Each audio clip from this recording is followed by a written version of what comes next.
to some scary movie. Like scary movies? Uh-huh. What's your favorite scary movie? Look at me, Damien. It's all for you. Kill her, Mommy. Kill her. We all go a little mad sometimes. This is my boomstick.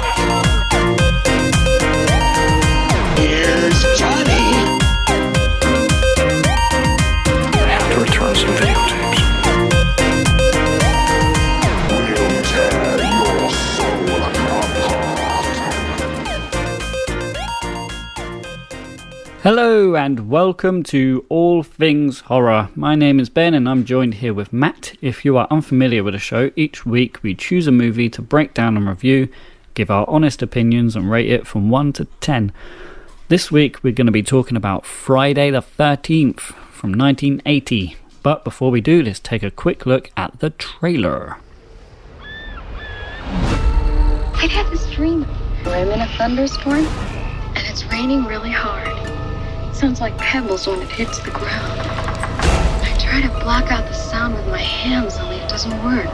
It just keeps getting louder and louder. And then the rain turns to blood. It's just a dream. Are you crazy?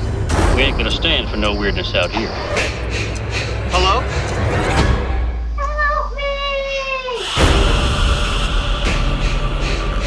Did you know that a young boy drowned here? Help me! His name was Jason, and today is his birthday. Help me! This place is cursed. You're doomed if you stay here. Help me! It's not funny anymore! Not funny at all! They're all dead. And he's still there.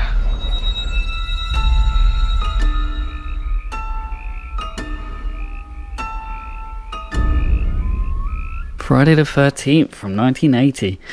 A group of counsellors are brutally killed one by one at summer camp held at Camp Crystal Lake when the entrepreneur Steve Christie reopens the site which was shut for years. This is directed by Sean S. Cunningham, written by Victor Miller, special effects by Tom Savini. Main cast is Adrienne King, Kevin Bacon, Jeannine Taylor and Betsy Palmer, with a total runtime of 1 hour 35 minutes. It's been 10 episodes to get to this one. I don't need to ask if you've seen this before, Matt. Yeah, this is my favorite series of films. Really? Favorite series of horror films. But I would say out of all of them, just because the way my brain works, this is probably the one I've seen the least. Oh, really? Oh, so okay. So it was really good to go back and reappraise it and look at it critically. So I'm glad I'm glad. Well, you didn't choose it, but I'm glad our listeners chose it. Yeah. It won the camping poll pick. It did. Yeah. So I was really glad. What's your what's your kind of relationship with the first Friday the 13th, or the series, or both? I can't remember the first time. Again, like our last episode, I said, Nightbreed, that was my first horror I've watched when I was way too young to be watching horror films. But this was kind of the same thing. But my dad taped it off the TV on an old VHS tape, and he just right on the bottom, he was like Friday the 13th. Yeah. Me being a little kid, I was like, oh, Friday the 13th. I wonder what happened on Friday the 13th. So, it's to one of my those surprise, names, isn't it? Yeah. It's like it's definitely a film where the name was the first thing that they came up with before anything else. It was like, we're going to do a knockoff of Halloween. How should we, I've got this great name. Yeah. And that's it. And then we're off to the races. It's very much like Halloween in a way, really, isn't it? Yeah, I think that Sean Cunningham and I think Steve Miner, the producer, I think they looked into kind of doing something with the production company of Halloween and were really inspired by that. I think they were knocked back. Strangely, though, Steve Miner, the producer, ended up directing the second one of this and also Halloween H2O in the future. Oh, okay. So he did get to finally work with the wow. Well, I don't know, probably some of the people involved in Halloween, not John Carpenter. But yeah, I thought it's pretty funny, really. It's just like, it's just an age where they were just like, right, we need to get as many slasher films out on the back of this success of this incredibly successful film as we can. And they just kind of tripped upon a camp slasher, which has become its own thing. Yeah. And it's just become its own kind of subgenre in it. And it's, you know, unlike Halloween, where nearly everyone involved has gone on and had like long career and lots of different things, this is not like that. This is like, other than Steve Miner and Sean Cunningham, like kind of brains behind it, the writers, the set design, other than Tom Savini, you've really got, you know, even Harry Manfredini did great music on this and an iconic tune. We use the word iconic a lot for these films, but it's true. He hasn't gone on and done loads of others. He is known for this. He'll go to conventions for this. Yeah, like Tom Savini's gone off and and did things before this, and Steve Miner and Sean Cunningham have done other things. But everyone else, yeah, definitely Harry Manfredini. I think this is without a doubt is top movie he's done. But and a lot of the ones he did were like the David Dakota. Are you familiar with the David Dakota films? He does like or David Dakota. He does like the really ultra low budget full moon kind of films, but he does some like really homoerotic ones as well. And I think Harry like very sort of not like we were talking about Clive Barker, where everything's relatively subtle, or like they're almost like soft porn, really. But like Harry Manfredini did some the music for some of those, the score for some of those. Okay. That's about it. It's weird, isn't it? Because this is an incredible piece of music. I think Harry Manfredini did pretty much all of the Friday the 13th, with up until I think Freddy vs. Jason. And I don't think he did Jason Takes Manhattan, but everything else I'm pretty sure he's done. But other than that, there's been so many wrangles, hasn't there? There's like with different people owning it and different people doing things. So like to hold on to some of the same people is probably quite tricky. Yeah, other than that, he's only really done like Swamp Thing, Hills Have Eyes Part 2, House and Wishmaster. I think they're the only ones I really know. Yeah, he's not. It's straight. He's just kind of. He does perfectly. You know, it's his voice in the music. You know, it's like he's just perfectly. Come up with him.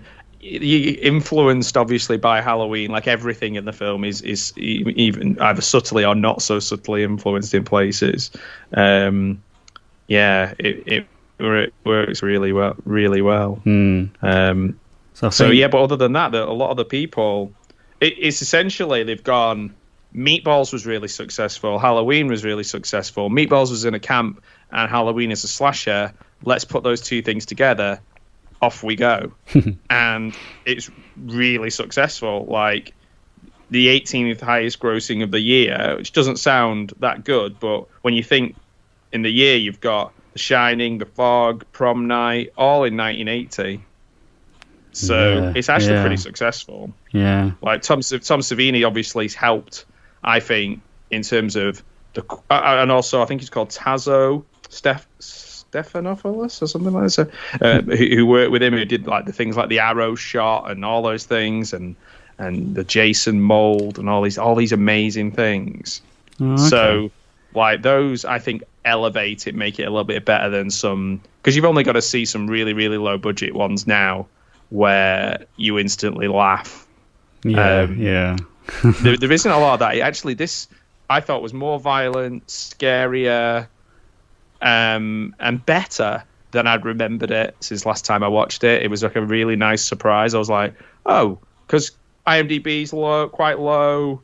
It won Razzies, but you know, looking back at it, it's actually really good. It's like a lot better than I remembered it. Yeah, definitely. Even the acting, I thought the actors were pretty boring in this, because my favourite's part 4, and I love like the silly ones, like I love Jason X. But in this, like Betsy Palmer playing against type, bearing in mind she's like what, been around since the 50s, doing all these like playhouse plays and plays of the day and 140 odd films, and then she's like, she just needed a new car, so made this film. Yeah. It's just like, she's really good. Adrienne King's really good in it. The little cameo from Ari Lehman as Jason is good. I like Crazy Ralph. I think he's a really Crazy good Ralph. character. You're doomed. I like start of EE adverts Kevin Bacon as well. Yeah. he's actually pretty good in it.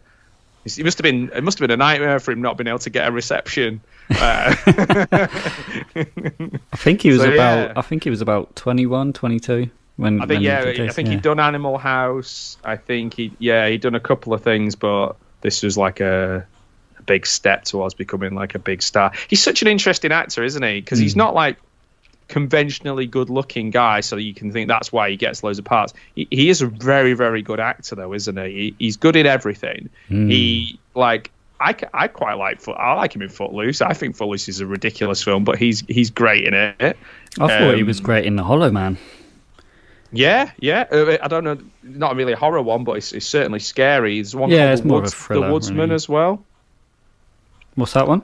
The Woodsman. Oh right. So that's not an easy watch. He plays a paedophile who is trying to kind of control himself after being released from prison, and it's a really brave choice to play that. I bet that got turned down by many actors. Yeah, I bet it was. I think it was. I think you're right, actually. I think I remember reading that, and he's brilliant in it. It's Oscar-worthy performance. He is a really, really good actor. And like I say, you can't always predict what he's going to do. He's really good in the Guardians of the Galaxy Christmas special as well. Yeah. I thought he was brilliant in that. That was good. So yeah, there's loads of nice surprises from revisiting this. What was is it one that you would, out of the series, is it the one you've watched the most, or one that you watched more recently, or where does it stand for you? I think I've got them up here. I was going to ask you what your favourite one was, but I already know it was the final chapter. number 4. Yeah, but because there's 12 in the whole franchise, including the crossovers with Elm Street and the reboot. But I actually think it's the one I've watched the most is either Jason X or Freddy vs. Jason. I love Jason X. Love it. Yeah, I know. Love it. It's so funny. It's just fun. It's a fun movie. Funny and fun. Yeah, exactly. Yeah. Not to be taken too seriously. No, that's it's Jason in space. So exactly. Yeah, is Jason on the holodeck from Star Trek? Like Jason waving people, getting them in sleeping bags and bashing them into other people.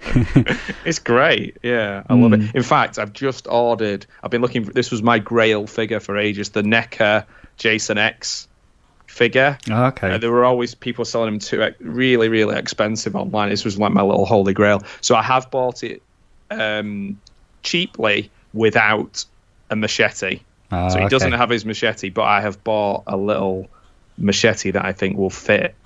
Because I was like, it's the only figure that I really like. I have little holy grail figures. I wanted a Nosferatu figure, I wanted a Gremlins figure, I wanted a Silent Night Deadly Night, Halloween 3, Blade from Puppet Master. These were like my had to get. I got rid of a lot as well, but I really wanted a Jason X one. So yeah, he's on his way. He's not arrived yet. Is he called Uber Jason? Yeah, I think he is. Yeah, I think he is. It might actually, no, it's not a NECA one, it's a McFarlane Toys one, because I don't think NECA have done a Jason X one. Yeah.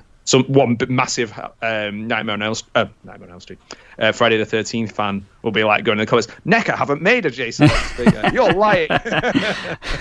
Sound off in the comments. If you sound off in the comments about that, because then delete your comment and subscribe instead.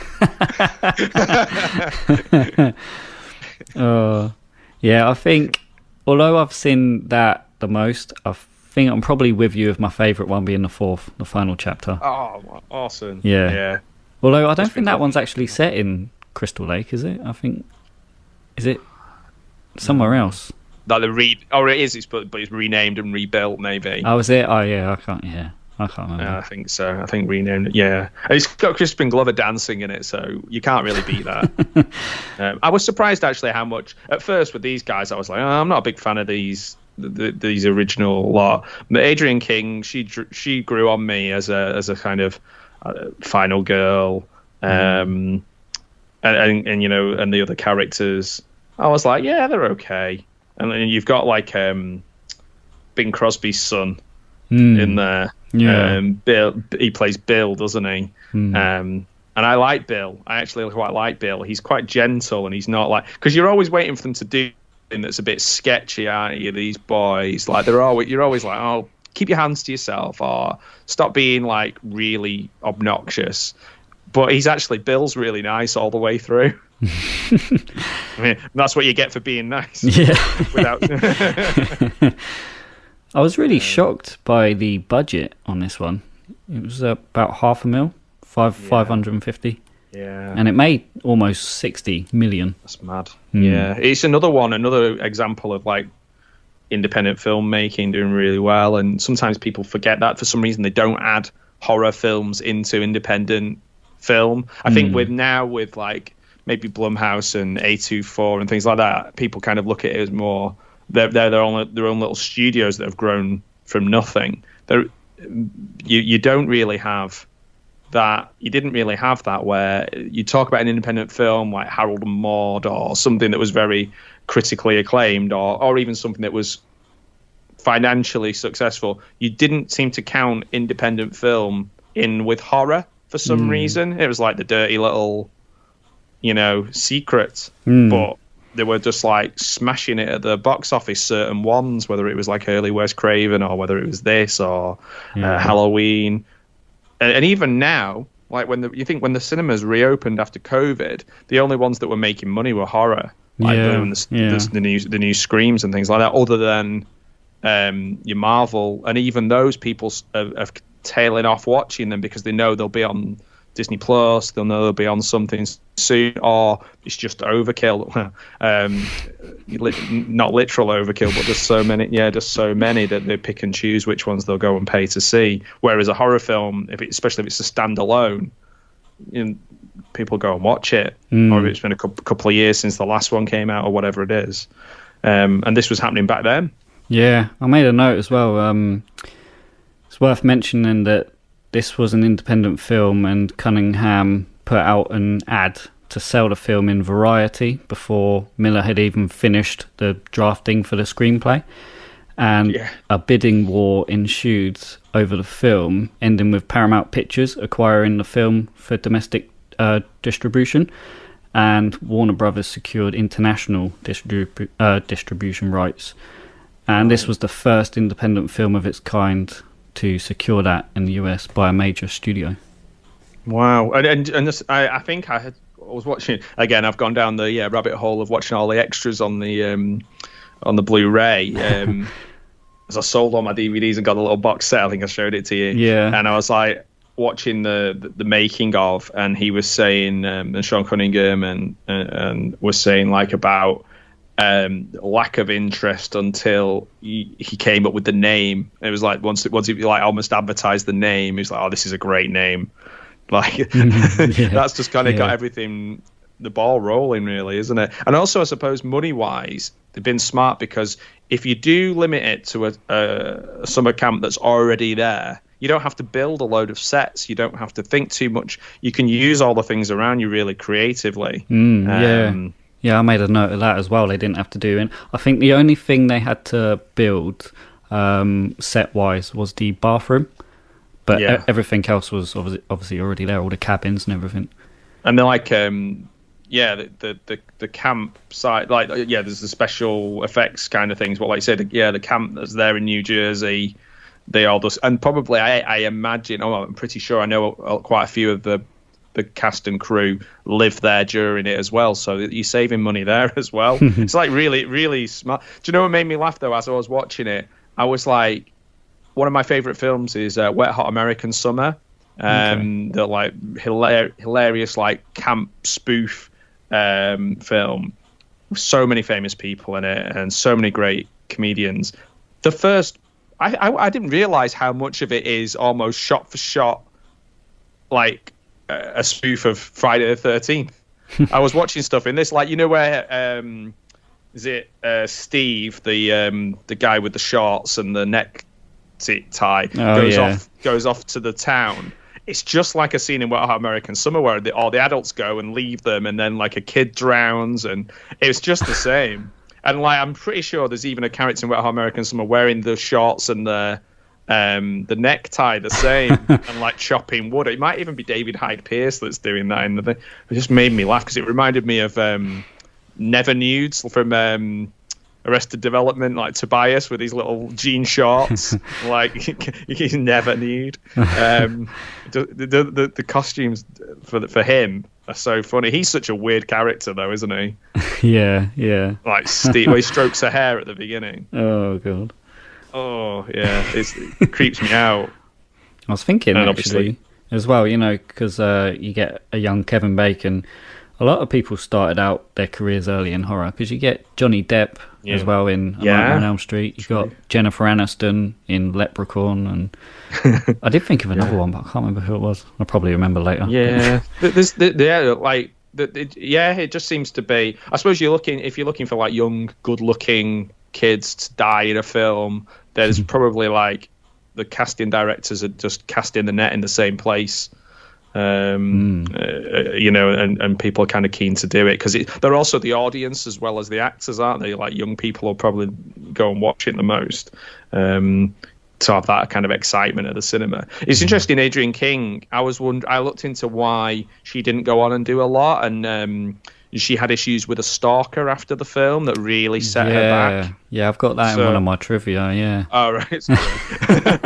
But that because I was looking into it, I was just thinking, oh, she's really good in this. Like she's got, there's a bit of sort of a Sydney from Scream kind of vibe, you know, and she's not like just there to be looked at. She's got some sort of substance to the character and ingenuity. It's funny you say that because she did go on to do the second one, but I think she agreed to only do a very, very small minor role, which is why she's only, you know, in the intro. Hopefully that's not any spoilers, there was some confusion over that, I think, with her, what she was willing to do and what her agent said she was willing to do. And she was saying this, I was watching like a Q&A at some ceremony, which was really funny because Betsy Palmer was just like swearing and getting really big and loud and like said, I think horror is a piece of shit and now I think it's great because you guys are really like, and all people are laughing because it's this old lady like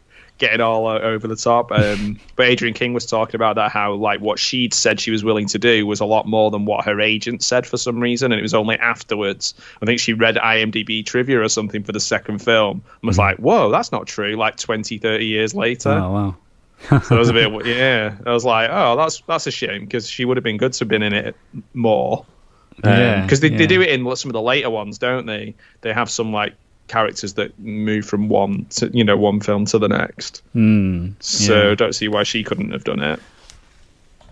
I was just gonna quickly smash through the franchise because we've picked on a few of them. I said there was 12 movies in total, so obviously we got this one, the first one, we got part 2, part 3, and then it's the final chapter, and then A New Beginning. Part 6 is Jason Lives. Part 7 is The New Blood. Part 8 is Jason Takes Manhattan. And then Part 9 is Jason Goes to Hell, The Final Friday.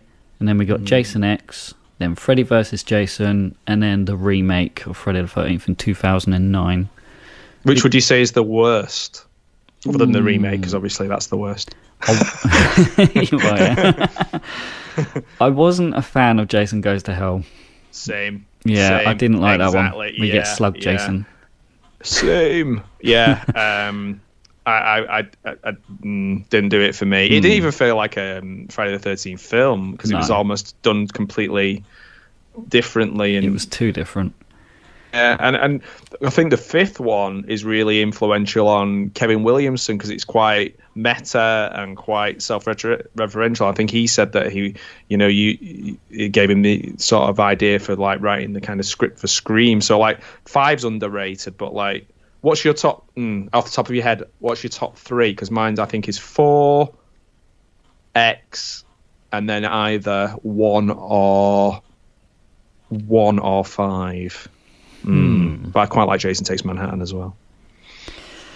Oh, I don't know. I'm not too familiar. I've seen them, but it's been a while with 5, 6, and 7. I'd say 4 is probably my top, the final chapter, and then put you on the spot. Would you say top 3? Yeah, I mean, and then as I was saying that, I think I gave a top 4. So I'll go 4. Does Freddy vs. Jason count? Yeah, sure. Why not? I didn't even consider it, but yeah. Go for that one. And then I'll probably go part 2. I really like part 2. Okay, maybe I need to rewatch part 2 then, because again, like part 1, I kind of just bashed through them so many times, and then I wasn't a fan of part 3.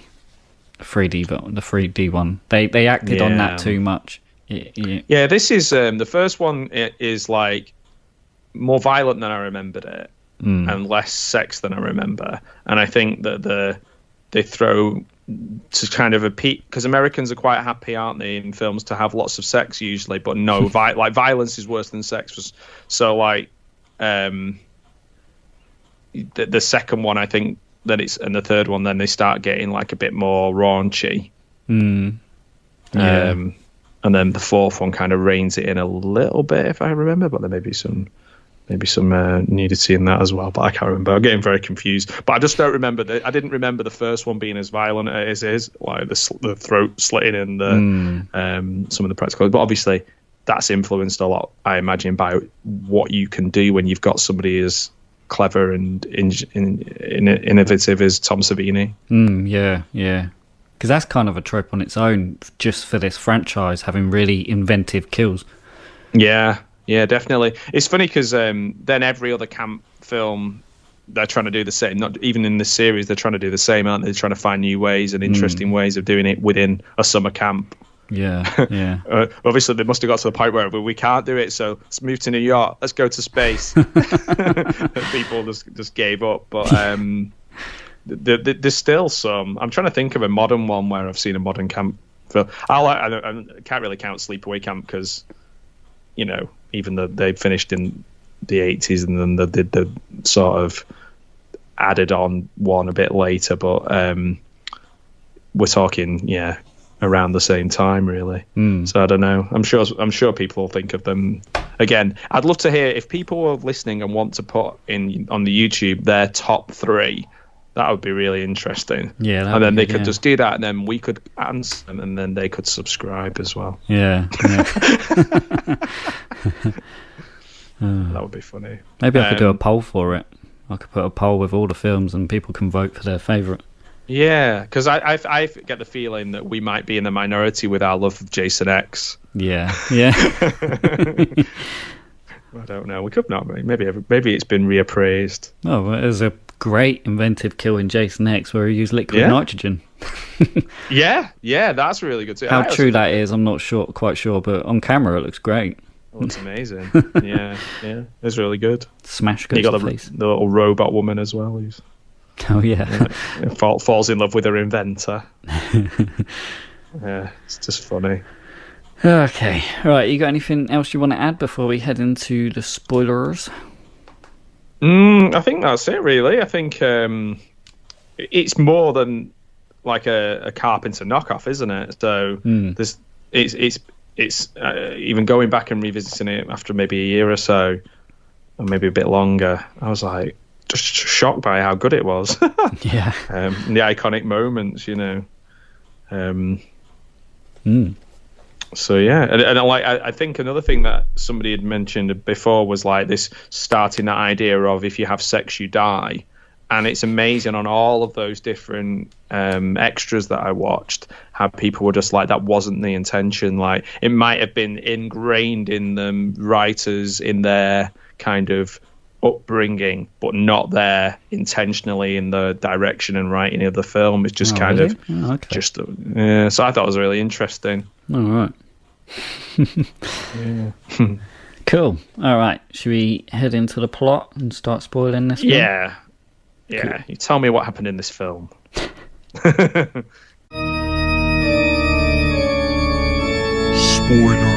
warning.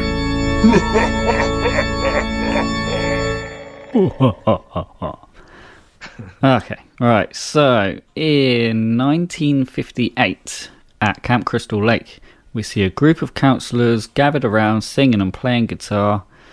Barry and Claudette sneak off into a storage cabin to have sex, where an unseen person murders them. After singing wholesome religious songs, which was really like that was quite funny. It was like, it reminded me a bit of an Airplane where the nuns are singing and playing guitar on it in Airplane.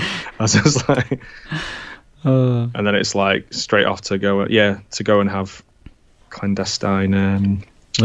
What did you make of the Friday the 13th logo coming in close awesome, and smashing through the glass? Yeah, how good is that? It obviously thought of that well in advance because it's the same as the picture that was in Variety. Oh, okay. All right. Going through the glass. So yeah, they must have thought of that before anything else. It's really good. You know, that reminds me of the 3D kind of text that you could get in the old Microsoft PowerPoint presentations. Oh yeah, yeah, like word art. That's it. Yeah. Yeah, when you're learning for the first time, so you do presentations and stuff. Yeah. You always make it huge. Yeah. Smashes through the screen. So, in the present day, which is June the 13th, 1979, camp counsellor Annie is driven halfway to the reopened Camp Crystal Lake by Enos, a truck driver, despite warnings from elderly Crazy Ralph and disgusted reactions from the townspeople. Crazy Ralph. Oh, I love Crazy Ralph. Are they warning... I can't remember now. I literally only watched it like a day ago. Are they warning her about him or the camp or both? I think it's just the camp, but right, I was going to say I would avoid free-boyed himself. I'd avoid Ralph as well. We're doomed. We're doomed.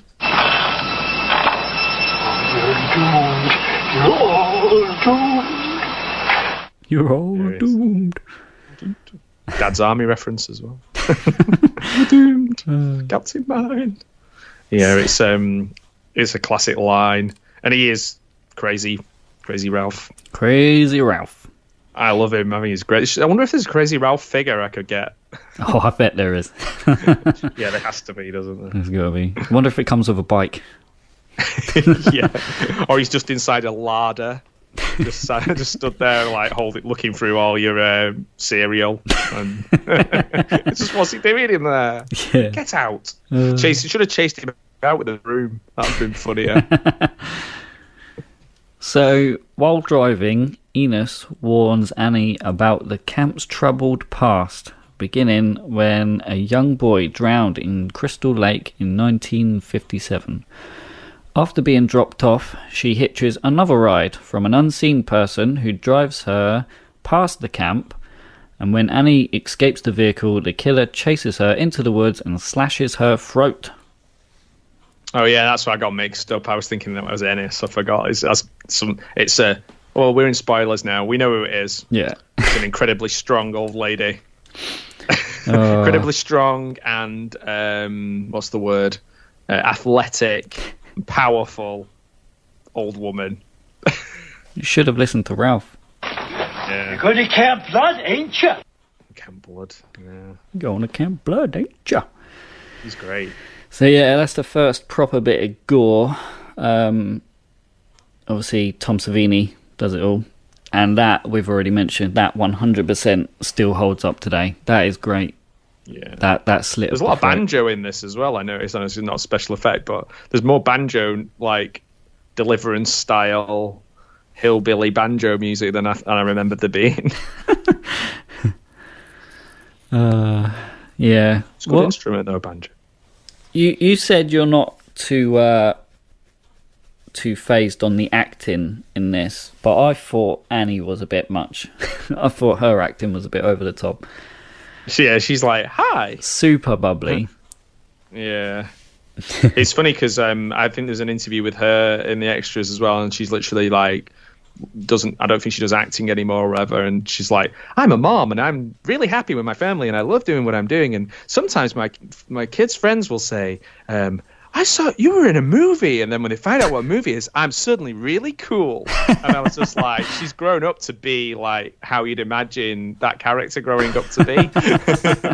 So that's really nice. And she lived in real life. She lived. Oh, really? Yeah, in real life. She didn't actually get murdered by she who shall not be named. It's Jason, right? Yeah, yeah. This is Jason.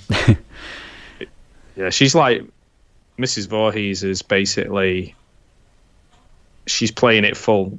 I know we're jumping really far ahead, but when you see her, she's playing it full Norman Bates, like like he wasn't a good swimmer, you know, he was special, and like Annie's a bit like that too, though, isn't she? She's like really big-eyed and kind of like in a different way, like not with insanity, but with like innocence and yeah.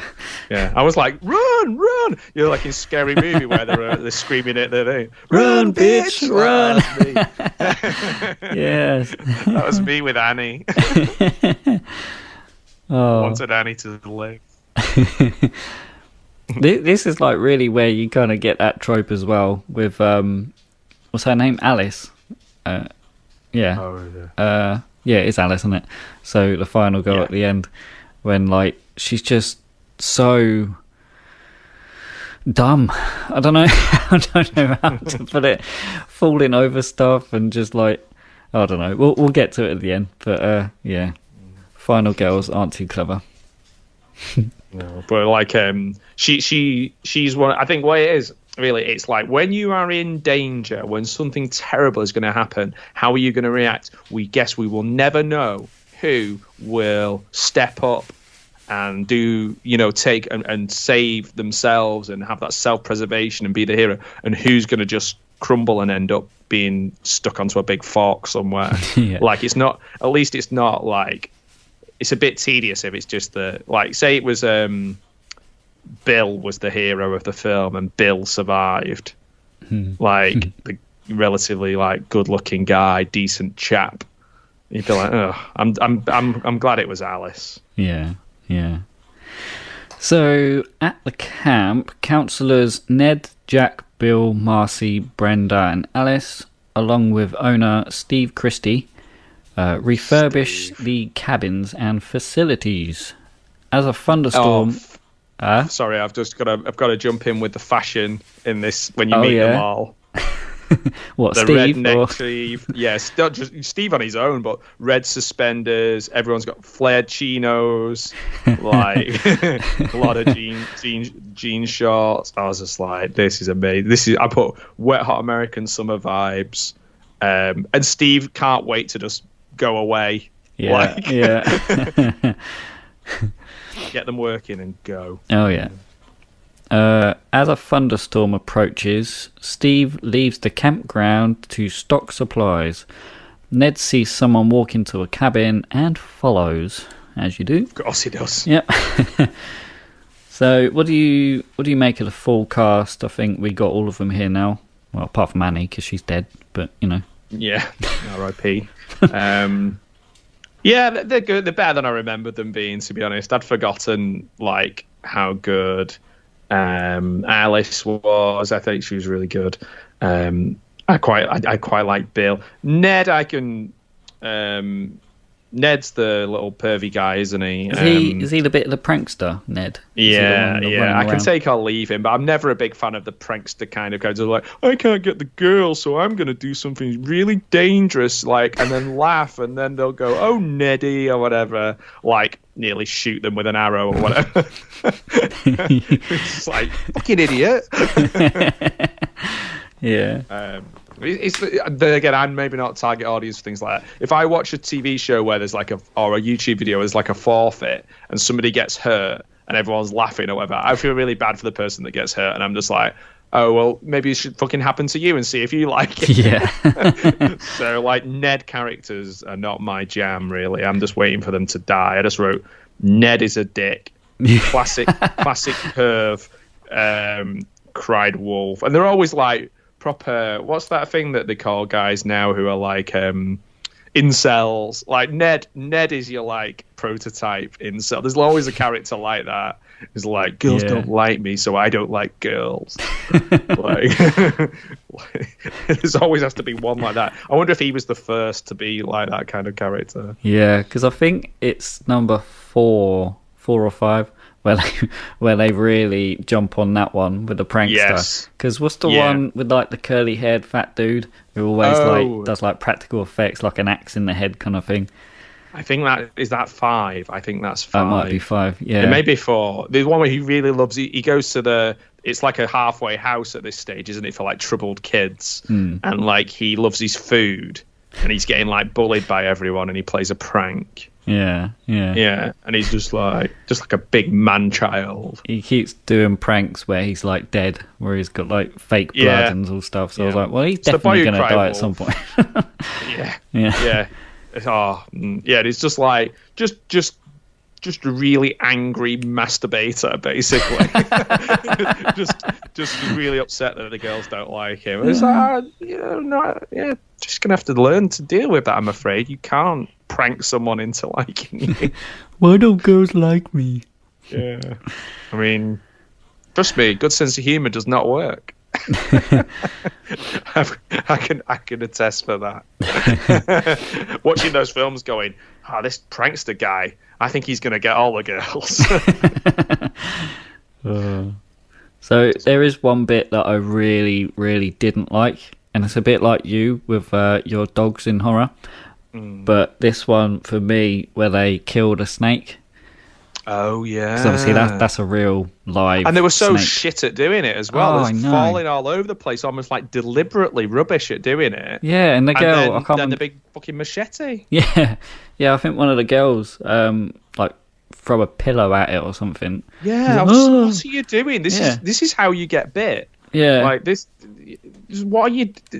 Were they having... I couldn't work that scene out at all. It was like, are they trying to have fun? Are they enjoying this? Why are they all in there? How did they get there so fast? This is just what the fuck is going on? It's the weirdest scene in the whole film. And then he chops it with a machete. Is that then canon Eason's machete for the rest of the rest of the series? Do you reckon? Yeah, maybe it is then. Yeah.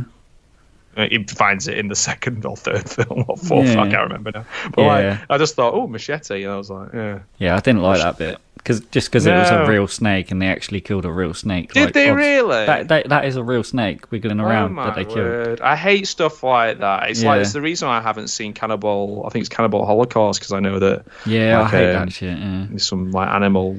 Yeah, like come on. I've had lots of like snakes and reptiles and all stuff throughout the years. So that bothered me. That did.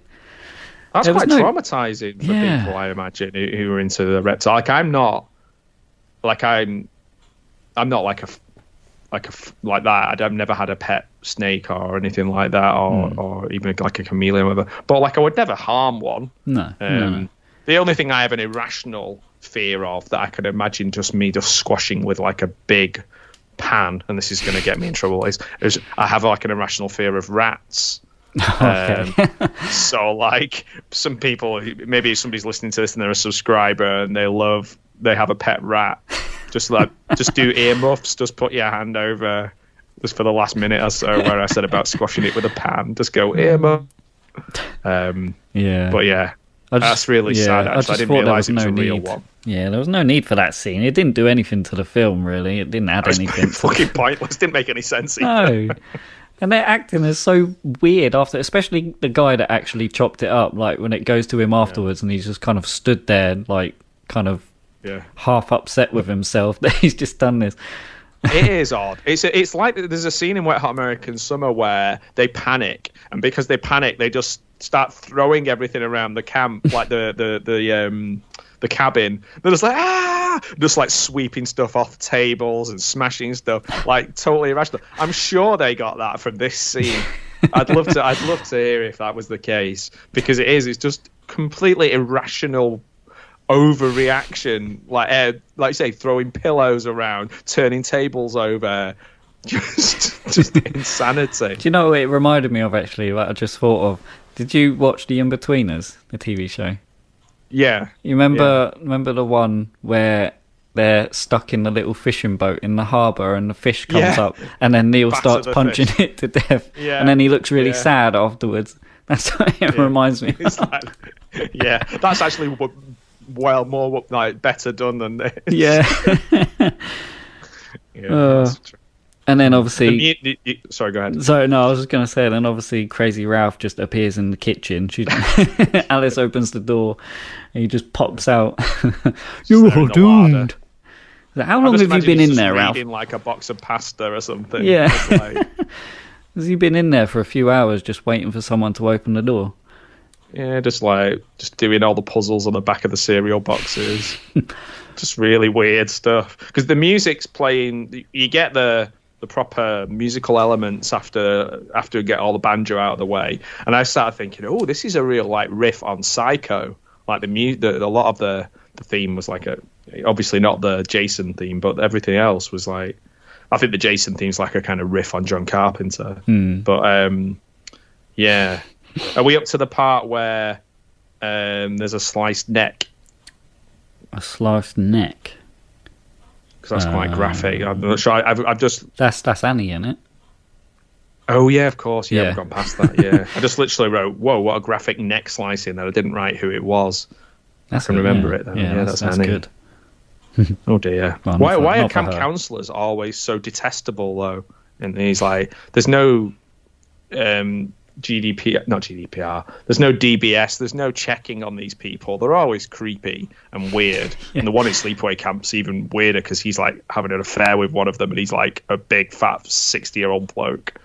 But yeah, the camp counsellors are always so detestable. Even when he goes into later on, and he goes into town and he's in the cafe. He's just such a weirdo. Yeah. He's just such an oddball. Yeah. It's got a death curse. He's got death curse. Oh yeah, I've literally put hitting a snake with a pillowcase. Yeah. Question mark. That'll do it. Yeah. Okay, right. Where are we? Crazy Ralph jumps out. Okay, right. So while Jack and Marcy have sex in one of the cabin bunk beds, they're unaware of Ned's dead body in the bunk above them, having had his throat slit. Drop dead Ned. When Marcy leaves to use the bathroom, Jack's throat is pierced with an arrow from beneath the bed, and then the killer follows Marcy. Where you needed Alan Partridge, pierce my foot on a spike. Sound. Sorry, it's just with the word pierced. It triggered me, Alan Partridge. So he dies, and then the killer, because we don't know who the killer is. Yeah, the killer follows Marcy into the bathroom and drives an axe right into her face. Oof. Ow. That's good. Hurt. That's probably my favourite one, that is. I sound really psychotic when I say that. See it. Yeah. Oh, that's a good one. Yeah. Crazy Ralph has been and gone. Oh, we've missed the cop scene as well, which I think is really funny, where they're goofing on the cop. Oh, yeah. They're like, that's really quite funny. I thought they were all quite good with him there, and he takes himself very seriously. And I thought that's like where you get to know the characters a little bit. And I thought it was actually quite a funny little scene because they could have come across as a bit like, it could have made them less likable. But actually, I really enjoyed that scene where they're goofing on the cop. And he rides away, and the bike's kind of like he doesn't seem skidding like around. He's had much control over that motorbike before, or used it very much. He like goes really haphazardly away. It makes me laugh. Can't keep the chief waiting. So, Kevin Bacon's death. That's Jack, isn't it? Yeah, Jack. Yeah. So, was she under the bed the whole time? That's what I was thinking. Like, she gets up and goes off to the bathroom, and then she pokes her finger up. I was like, how long has she been under that bed? Like the whole time? When he dies as well, it must be so weird. Like they've been making out and getting hot and heavy all the while that Tom Savini's underneath that bed, like like just full of like with a pump of blood ready to go. Like, and I think. I don't know if it might be in your trivia. If it is, I apologise.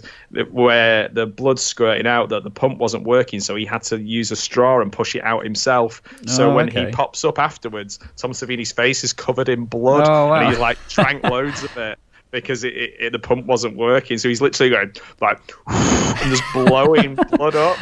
Like, that's so that couldn't be any more practical, could it? But can you imagine, like, just him popping up from underneath the bed with a face full of blood? Scare me. It's not like super graphic, the sort of the love scenes in this as well, which I think actually makes it a little bit better. It doesn't feel, is it, like exploitative. There we go. What do you make of Marcy's death when she gets axed to the face? I was rooting for Marcy because my dog is called Marcy. Oh yeah, of course. I was just like, no, I don't want to hear about bad things happening to Marcy.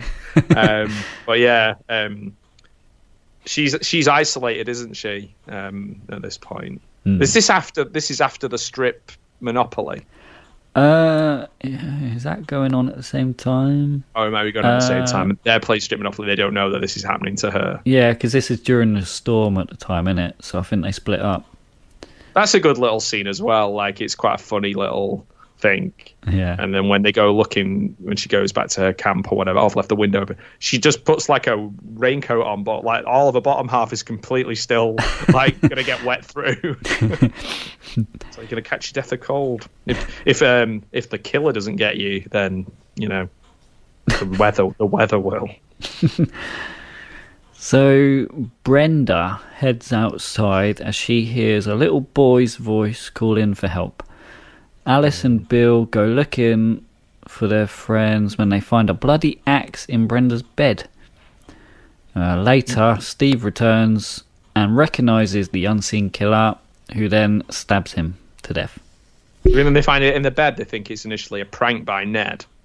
Oh, come on, Ned. Oh, another stupid bloody axe prank. Oh, of course.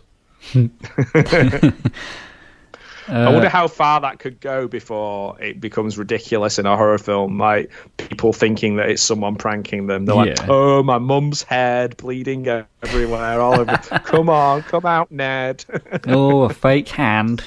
Yeah, just gushing everywhere. Oh, my own stomach, all my entrails. Oh, good joke, Ned. So, when the power goes out, Bill goes to check on the generator. Alice heads out to look for him and finds his body pinned with arrows to the door. That's a very Halloween thing. Pinning them up. Cool. Yeah. She flees to the main cabin to hide, only to be traumatized further when Brenda's body is flown through the window. Yeah, that's true. When Brenda dies, I think like the run up to that, going outside, she portrays the fear of hearing that noise and being on your own in the thing. She portrays that really well. Yeah, like, big up Brenda. Yeah, big yourself up, Brenda. Well, yeah, I thought she was really good in that. Then obviously I wasn't expecting her then to be thrown back inside. Shocked to see Brenda again so soon. Well, whoever that killer is, they must be really strong to be throwing full-size women through windows. Working out, must be really muscular. Yeah, I found it quite funny when Alice like runs into the cabin and like she ties a bit of rope around the door handle. That's fair enough, but not very tightly. But then she starts stacking things in front of the door, and I'm thinking that door opens outwards. So oh right, yeah, I never thought of that. Yeah, I was just thinking she's not really securing the windows at all. They just open the window, come in through the window. But then didn't realise about the way the door opened. Yeah, she's putting all this stuff in front of the door, and there's like 10 windows all around her. Yeah, it's good how they gradually cut them off as well. Like phones go, cars stop working, pay phones not working. Like they're gradually getting more and more isolated. She's getting more and more isolated. I think they checked the car as well. Did they? Did you say that? Yeah. The car don't work. Yeah. Whoever it is obviously got a good understanding of automotive mechanics as well as being really muscular, strong, able to lift up humans and throw them through windows. Slit people's throats, chase them through forests. Yeah, this person is a beast. Yeah. Hench, as they say. Oh my god. Got to be at least 6'5". I reckon it's The Rock. It's probably The Rock. That's my prediction. Definitely not an old woman. Dwayne The Rock Voorhees. or he is the old woman, but he's got like the blonde wig on and the old woman dress. It's like, my son, he was a good boy. He wasn't a good swimmer though. It's played by The Rock. Change one character and it's The Rock. Mrs. Voorhees. Oh my god. Yeah. So soon after, Alice sees a vehicle pull up, rushes outside thinking it's Steve. Instead, she is greeted by Mrs. Voorhees. Yeah, because what's Steve doing? He's at the diner with Elton John. Yeah. A woman who looks like Elton John. A middle-aged woman who claims to be an old friend of Steve and his family. Seems legit. Yep. She reveals that her son, Jason, was the young boy who drowned in 1957. Blaming his death on neglect by counsellors because they were too busy having sex. Revealing herself as the killer, she attempts to kill Alice, but Alice knocks her out. At the shore, Mrs. Voorhees tries to kill Alice again with a machete, but Alice gains the advantage and chops her head off. She gets the higher ground. She's the Obi-Wan. She's pretty cool. I think it's a good little fight because it moves around a lot. They're in different locations all the way through. But when she starts like slapping her, when Mrs. Voorhees starts slapping her, I'm like, so this is what you did to the other people that you killed? You just slapped them around a bit? All the other kills are like very instantaneous, like chop, there you are, you're dead. Chop. There you are, you're dead. Just like, eh. And then it goes to Alice, and she gets a full-on story about what happened to Jason and stuff. And it's weird. It is weird, and when you put it like that. And then she's chasing her through the woods for a bit, isn't she? Yeah, I find it really creepy when they're on the lake and it's dark, and then they switch the lights on, and the lake lights up or the area lights up. There's obviously no one there. I find that quite creepy for some reason. Yeah. It's been in quite a few films. I'm not sure if they do that maybe in The Burning or Sleepaway Camp, because obviously once everyone goes to bed or goes back to camp, then everything's all switched off, isn't it? Yeah. There's just something a bit creepy about that. Yeah. This is the bit that really annoys me, where it's kind of a trope now, where the killer's chasing the girl, and she's falling over everywhere, making bad decisions, going back inside cabins or houses, whatever. But at one point, she in the woods, she gets down and hides behind a tree, and then Mrs. Voorhees goes looking and just misses her and just walks straight past her.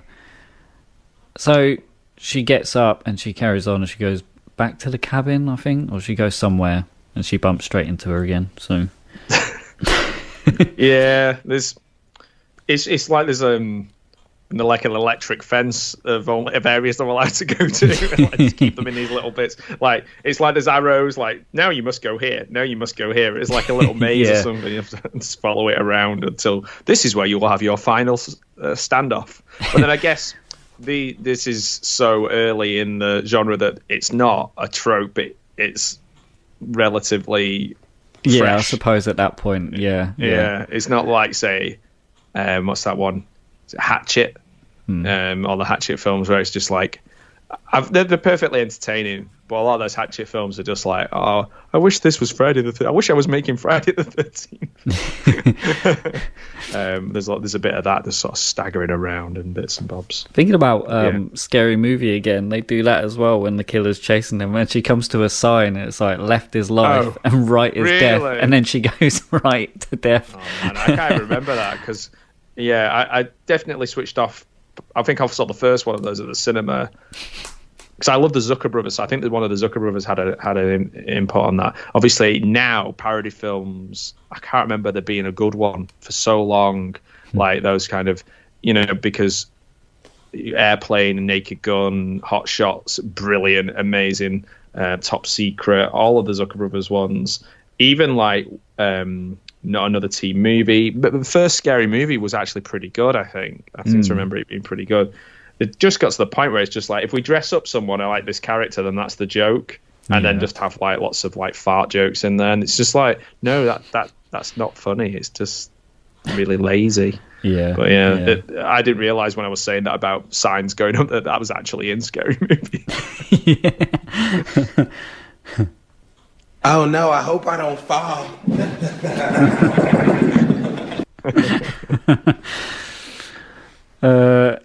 Something interesting. There was a lot of controversy over this movie exploiting women and exposing them as weak. But then you get the killer the whole time. It was a woman. So yeah, that's true, Sam. Also, I reckon if they think this is bad, then they probably shouldn't watch the rest of the series because it's actually not that bad, this first one, compared to some of the other ones. It's good. I mean, I can't remember the first time I watched it, but were you surprised when it was a woman, when you found out it was Mrs. Voorhees? Yeah, because obviously my horror journey was like as an adult mainly, like or sort of post-university, and I was like, I'd heard of Jason from kids at school over the years and Freddy and stuff, so I was just like, oh, this is the Jason film. Sooner or later I'll see Jason killing a load of people. So yeah, it was a bit of a surprise. I think they kept it well hidden though, didn't they? Yeah, relative. I mean, obviously we have already picked loads of holes in it, haven't we? Yeah. And also they've got no intention, no end game that this is going to be like whatever 12 films and that Jason's going to be the iconic thing. In the same way as like, they weren't like, oh, let's hold on to Michael Myers for Halloween Part 3 because we don't, they don't realize that people are going to hold on to these characters. Like sometimes people make a character and hope that it becomes an iconic character, and they just don't. Whereas these ones like have almost happened by accident. There's certainly those two. I think Freddy's more cynical. Like Freddy's, I don't know actually. Could anybody have predicted that Freddy was going to become like a character that little kids would dress up as when he was and like do a rap song and be like a kind of wholesome? Because essentially he's like a child molesting burn victim. Yeah. And like people have gone like, oh, we love this guy, we love his personality, we love his character. he's become iconic. So it's weird. I can't think of many modern ones. The closest I can think of is like Art the Clown. I imagine people go crazy for Art the Clown. So yeah, he might end up being one of those. I think people are desperate for one, so like they've kind of jumped on board with Art. Yeah. I don't mind Art. I have a picture taken with the guy just to prove that I could do it, because I really am a bit of afraid of clowns. Really? So me and my friend were like, we'll do this. And he's afraid of clowns too. We'll overcome it like aversion therapy or whatever. So there's a picture of us, and we for some reason we're wearing Santa hats. I think it's because we were having a picture taken with Billy Zach Galligan from Gremlins. Oh, okay. And we wanted to make it into like a Christmas card. Me and my friend like with him, because he's holding Gizmo, and but we kept our Christmas hats on. So there's a picture of us with Art the Clown without like Christmas hats on. He's just giving us the middle finger. But like, I think I can't think of any modern iconic horror characters. But isn't it weird that like there's no Mrs. If it was Mrs. Voorhees all the way, so funny. Yeah. If it was just like her, like Betsy Palmer was like iconic killer. There's figures of her, kids dressed up as her on Halloween. She had a hockey mask and a machete. Yeah. It'd be really funny, but it'd be kind of weird. Yeah. It's not Kane Hodder, it's Betsy Palmer. Because like throughout the whole movie we get snippets of like her gloves or her boots, so you kind of make the assumption, you know, it's a big dude, but when actually it's just a little sweet old lady. Kind of. Size has always been up and down though, hasn't it, with these characters, whether it's Michael Myers or Jason. They're either like 7 foot tall or tiny or really fast or really slow. I think all in the same movie. I think Jason like gets bigger throughout the whole franchise, doesn't he? Yeah, if they make a new one, guaranteed he's going to be like 9 foot tall. Yeah, he gets bigger each It's going to be like Andre the Giant. But able to hide behind trees and just appear out of nowhere. Light on his feet. Did you think there was any like red herrings for the killer? Because we see. I don't know. I was kind of thinking it might have been Steve because he was just a weirdo. Yeah, he was. Did you ever think maybe it was Crazy Ralph? No. For some reason, I just felt he was pretty. He was pretty benign. I had a feeling he was just like, for instance, he wasn't that scary. They were just kind of like, no, come on, get out of here, Ralph. He's crazy. Yeah, stop hanging around in our larder. Well, you could get the policeman. That would have been. It could have been him. He could have been. If he was a fake policeman, that would have been believable because he didn't really come across as a believable policeman. So if he was the murderer pretending to be a policeman, then that might have worked too. Or the woman who looked like Elton John who worked at the diner, she could have been the killer. Or Enos, the truck driver. Yeah. We don't. There's not actually a lot of characters, is there? Because obviously with it being low budget, it's like. Yeah. So no, to be honest, I didn't. Like I say, I'm rubbish. I think we've said this in other things. I'm rubbish at like I don't sit there trying to predict who things are or even work out the clues. I'm just like, just let it wash all over me. I just thought of another thing that really annoyed me about Alice kind of like running around at the end. Like she goes to get in the car that Mrs. Voorhees came in. You know, the car is on, everything's running, she's got to drive away. But then she sees Annie's dead body and she just completely just runs away. She's like, fuck the car. No. Yeah. It was like, I wouldn't. Just a lot of dead bodies thrown at her, though, to be fair, in a short space of time. Yeah. I would 100% just push it out of the way and just drive away. Just drive over the body and just crunch over it. It's a 4x4. It'll be all right. Okay, all right. We're at the end now. So, exhausted Alice boards and falls asleep inside a canoe. And that floats out on Crystal Lake. Suddenly, Jason's decomposed corpse drags her into the lake, at which point she wakes up in the hospital surrounded by police sergeant and medical staff who are tending to her. When Alice asks about Jason, the sergeant says there was no sign of any boy, and she says, then he's still out there. He's still out there. There will be a sequel. It's weird, isn't it, when obviously the little lad Ari Shafir, I think they just said like, can you? They worked with him before in something and said, rang him up and said, can you swim? That was it. He's in, and now he's like the first Jason. He's like an iconic character. It's so weird. But like, can you imagine if I'd have just been like, oh, the film's over now, and just switched it off when she's on the boat? Yeah, at the end. I'm like, oh, that was a happy ending. Yeah. Like, and then I sat down with you today, or like, all these years later, and I was just like, oh, that's a nice ending. And then Jason's decomposed body. What are you talking about? What the hell? You ruined this film for me. Was that a jump scare for you? Like, I think the first time? I don't know. Maybe. That was more of a jump scare, I think. That's exactly how I sounded once. Yeah, somebody just like stood on your testicles. And Jason jumps up from Camp Crystal Lake. Surprise, motherfucker! Do you like the bit at the end with Jason jumping out? Do you think it was needed? It's a bit... Yeah, sure. Yeah, why not? What do you think? Yeah. I don't know if it was necessarily needed. I mean, it was cool, but I don't really understand it because she's gone through all this trauma of Mrs. Voorhees chasing her. She knows she's the killer. She's the one that's been chasing her. And then she just has a dream and wakes up, and then she is just consistent like, oh, there's a boy in the lake. I was like, yeah, but you just dreamt it, so maybe not. I don't know. Don't worry about it. It's just a dream. Just don't worry about it. It's fine. Find out in part 2. So Jason's age then is like he's perpetually, whenever he drowned, what was he, 8? Or something like that. Yeah. So if he was 8, and that's when 1980. So how old would he be now if we were doing a Halloween where he had to be actual age of... There you go. Like, would the next remake of this have like a 70-odd-year-old guy lumbering around like and upsetting all the fans of Friday the 13th like it did the fans of Halloween? It just makes me laugh. Like, just keep him as like an 8-year-old kid for the whole series.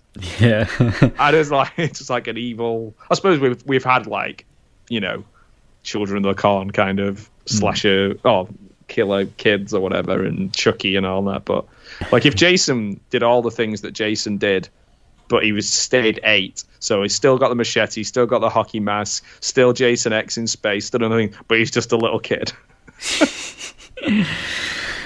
That would be quite fun. Or like I say, the other option is we stick with Mrs. Voorhees all the way through. That would have been fun. Yeah. Is she called Pamela? Is her first name Pamela? Yeah, Pamela. So Pamela X. Pamela takes Manhattan.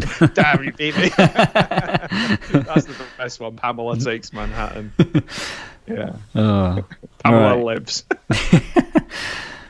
Alright, should we go ahead and rate this film then? Yeah. Alright. You go first, buddy. I've scored this from 1 to 10 axes to the head. Yeah. I was going to ask you face. which one you were going to go for. Need that on a constant standby. Okay, so... it's no surprise to anyone to say that this movie is a classic. It seems to be kind of a household name, whether it be the title of Friday the 13th or just the image of a hockey mask. We all associate it to this film. Everyone knows this film. I don't think I've ever met someone who hasn't seen this film or heard about it. Everyone's got it on their calendar. Oh yeah. And it's kind of, I'm not sure if this is the first, but for me, I think this is the starter of the subgenre of summer camp horrors. I think that sparked off a whole load more films like this one, like The Burning and Sleepaway Camp, And obviously this one won the poll against those two, so I think it just goes to show how respected this film is and this franchise is. The only criticisms I have about this is just a little bit on the acting and stuff like that. But this is a low budget. It's early 80s, so you can kind of forgive it for that. So I do love this film, and I think it's an amazing bit of work by Sean Cunningham. I think it will just live forever as an example of how horror slashers started, and how it's made all the films that we've got today. So I'm gonna give it, I don't know if this is too low, But I was going to give it 7.5, and that's just for the pure fact that I actually prefer some of the later ones in the franchise to this one. So, which is unusual in a franchise, isn't it? It is really? very unusual, yeah. So, yeah, 7.5 axes to the face for me. Okay. What have you got? So I'll start with mine because I'm going to give it 8. Okay. And initially I had 7 all the way through, so I suppose that ties in. Just because of the cultural significance, I think would be the top bit. It was better made than I remembered. It was more invented than I remembered. They isolated the characters really well. Plus, I will unabashedly say I just love. If I like something, I like more of it. So I don't care if it's good, bad, terrible. I just want to watch more of it. So I'm interested to see like the Crystal Lake TV show. Like I love Jason X, like say Part 4. The Crystal Lake Memories documentary is really, really good.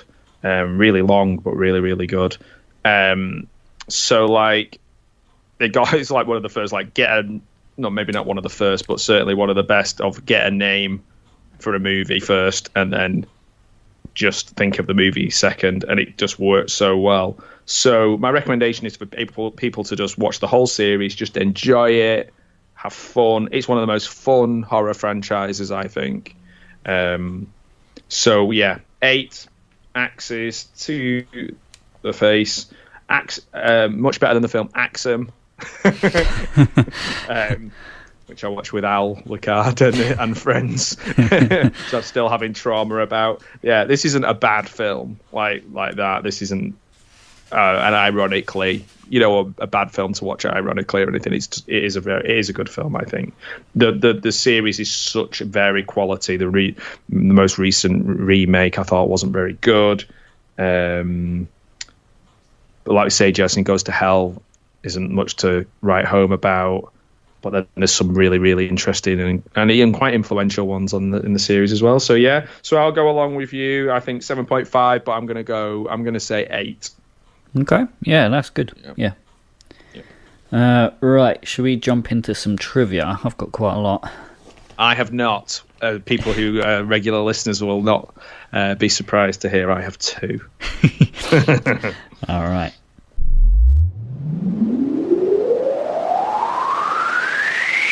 Trivia. Oh yeah. Actually, 1.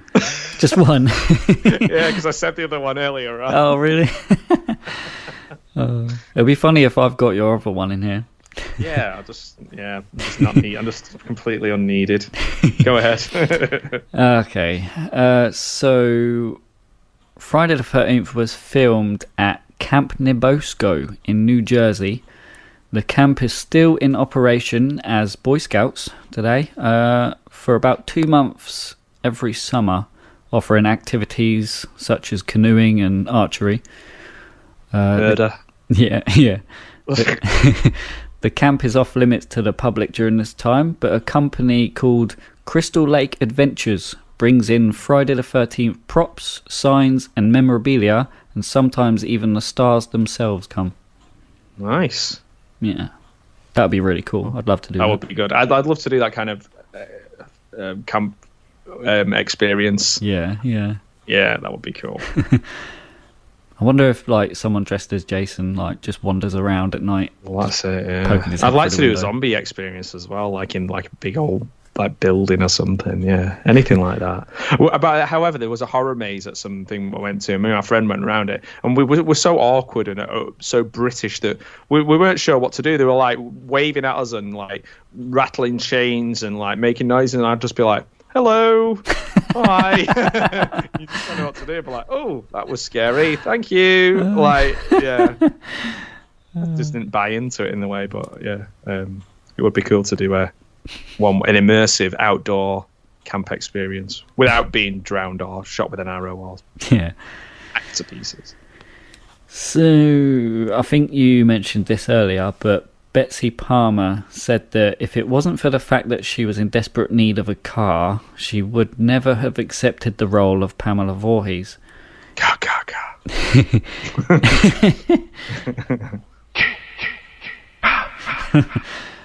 In fact, after she read the script, she called the movie a pile of shit. Over the years, however, Palmer did warm up to the film as it made her more famous and made appearances at conventions and documentaries to discuss it. And it probably made her a lot of money as well. So I would imagine that's got a lot to do with it. Yeah. She's probably got about 37 cars. 13. 13 cars, yeah. She's probably got those big muscle cars, you know, like proper... One of those like ones that have the suspension that bounce around and what have you. Low riders. It was the 18th highest grossing film that year, facing stiff horror competitions such as The Shining, Dress to Kill, The Fog, and Prom Night. Yeah. That was what I was saying before, how amazing it was that he did so well against all those. Yeah. The eerie breathing voice on the soundtrack whispering this. Those aren't just nonsense syllables. They're the voice. It's the voice allegedly as child Jason, stuttering, kill, kill, kill, mum, mum, mum. With Mrs. Voorhees as the villain, that was the voice in her ear inspiring her to go on a revengeful killing spree of all the counsellors at camp. Fred Manfredini made that effect by recording his own voice and running it through a delay effect. Oh yeah, that.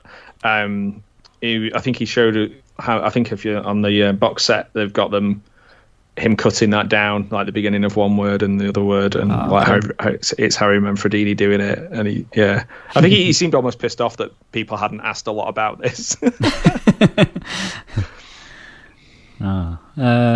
Victor Miller claims that Jason wasn't the original name that he chose. Miller's first choice for the character's name was Josh Voorhees. Oh yeah, Josh. Hasn't got the same ring to it, I don't think. But then again, if it was Josh, maybe we'll be saying that about Jason. I don't know. That's true, yeah. Josh. Yeah. Josh Voorhees.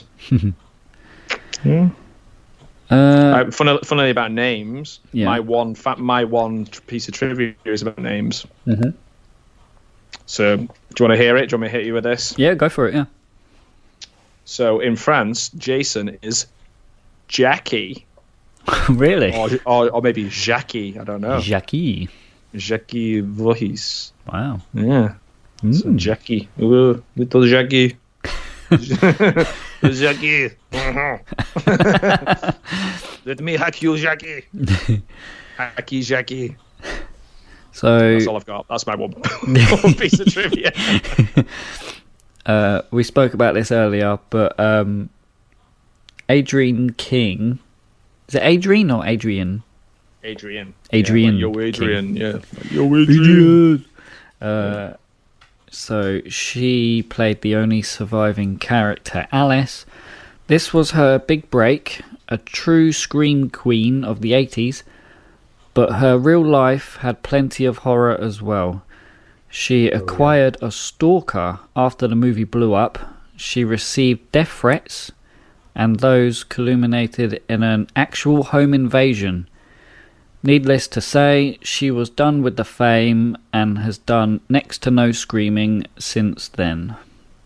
Yeah, that was what I was saying earlier on, because I did a bit of a deep dive into her to see where she'd end up, because I was like, not deep dive into her, that sounds strange, but I looked into what had happened, why I hadn't heard much more from her, and yeah, there was lots of stories about that. And back then, people really didn't take that kind of thing very seriously. Yeah. It's like, oh, it's a fan, just ignore them. Yeah, they'll go away. Even now, I think it's quite tricky. Yeah, to deal with all that kind of stuff. But to have somebody in your home, well, geez, yeah. And that's why she didn't really want much to do with the second one. She only had a small appearance at the beginning. Yeah, however, she did say, like I said earlier on, she did say that she was willing to do more, but I think her agents were maybe trying to push for more money, or saying that she wanted to do. I think things were just a bit all over the place, communication-wise. But she was quite happy to do more, she said. But anyway, yeah. Okay. She didn't. During the filming of the fight scenes between Alice and Mrs. Voorhees, Betsy Palmer suggested rehearsing the scene based on her theatre training. She said, "I said to Adrienne that night, why don't we rehearse the scene? I have to slap you. Because on stage, when you slap somebody, you actually slap them." While rehearsing, Palmer slapped King in the face. She collapsed to the floor, crying. She shouted, "Sean, she hit me." Palmer said, "Well, of course I hit her. We're rehearsing the scene." And Sean... I slapped the shit out of you. Sean said, No, Betsy, we don't actually hit people in movies. We're supposed to miss them. No, Betsy, you absolute nutcase. Oh, that's so great. I get the impression, like, yeah, she was just in that sort of crazy old lady stage by this point. She'd been in Hollywood for so long, hundreds of films. She probably had to have been a tough person back in Hollywood, you know, fighting off all those Clint Eastwood type fellas. And she was probably just like, "Come on, kid. Let me slap the shit out of you. Slap the taste out of your mouth." Makes me laugh. She was just... I'd find her quite intimidating. I can understand why they chose her for the character, because she is, like, unhinged. I got R.I.P. I got one left. This isn't really a trivia. It's just something that I found quite interesting, quite funny, and I'm probably going to mess it up. Friday the 13th is considered an unlucky day in Western superstition. However, there is a phobia of the day, and that phobia is called paraskevite-catriophobia. Oof. And that is a fear of the day, Friday the 13th. So I guess you would never watch the film. No. If you had that, you'd be like, "I'm going to watch the film." They're like, "Which film?" I don't want to say.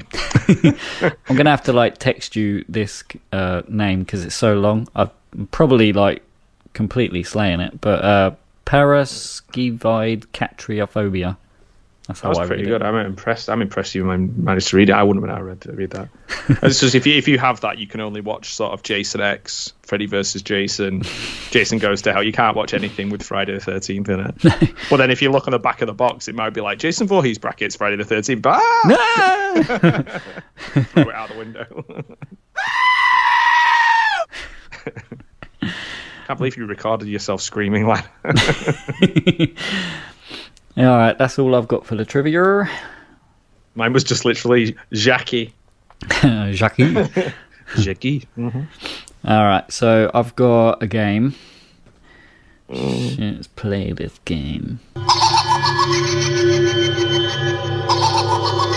want to play a game.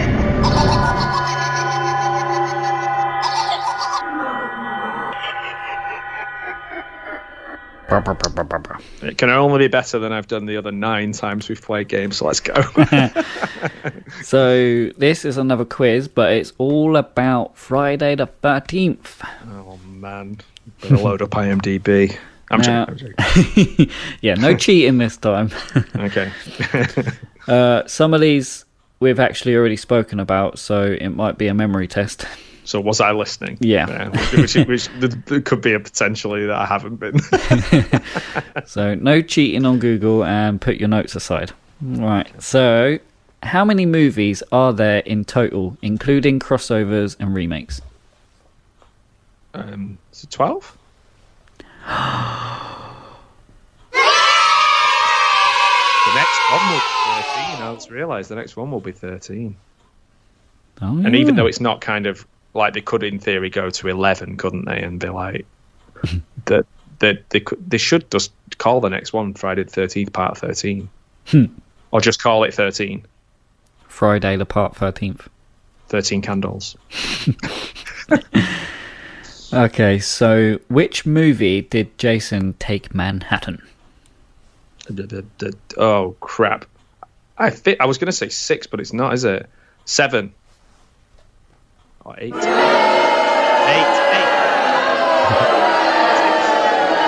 I can't remember. It's 8.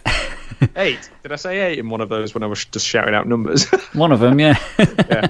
1, 2, 3, 4, 5, 6. Damn it. I get confused because I watched them all out of order. I still do, to be honest. So, how many actors have taken on the role of Jason Voorhees? Oh, jeez. Right. I'm not including like stunt doubles. I'm talking about main kind of actors as Jason. I'm gonna say 4, but I'm thinking maybe 5. 4.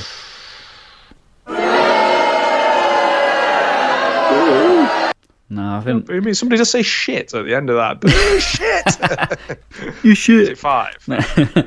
It's much more. Apparently, it's 9. 9? Yeah. Hell. I should have wrote them all down, but I think like the first 4 or 5 are like a different people each one, and then obviously you got like the remake and Freddy vs Jason. I think. Oh, yeah. I just thought that Kane Hodder played it quite a lot. Oh, Kane Hodder. I counted Ari Schaefer and yeah, and a couple of the other guys.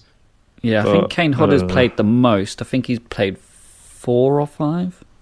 Oh man. Yeah. Never mind. Yeah. I'm doing well so far. What have I got? 1 right? Just 1. All right, you should get this one. Which film does Jason don the iconic hockey mask? 4. Is that a hooray or a boo? Nope. Oh, right. Was it 3? Yeah, it's part 3, yeah. Damn, part I was 3 going to gets say it. that. And for some reason I said 4. I don't know. Don't know why. That's the poster that scared me the most as a kid in the video shop. I didn't know what it was. Plus with a knife through the eye. Yeah. Don't like that. I just thought it was a skull. So, which movie has the highest kill count? Maybe Jason Goes to Hell. He's at the beginning and he murders all those soldiers. Oh, I don't know then, actually. I've got here it's Jason X, because apparently there was 28 kills in that one. I should have gone for that. Actually, yeah, in Jason Goes to Hell, I was thinking he kills a load of soldiers, but actually I think it's a load of soldiers kill him. So I was totally wrong. Yeah. All right, you definitely know this one. What game does Brenda, Alice, and Bill play? Strip Monopoly. It must be the only way to make Monopoly interesting. I fucking hate that game. Like, when I play Monopoly with family, which is very, very rare, and with my wife, I'll hide the money under the sofa or under cushions, and just so I'll lose quicker. Drives me mad. Okay, the last one now. In the opening scene of this movie, we see Barry and Claudette get killed off. But what year was that set in?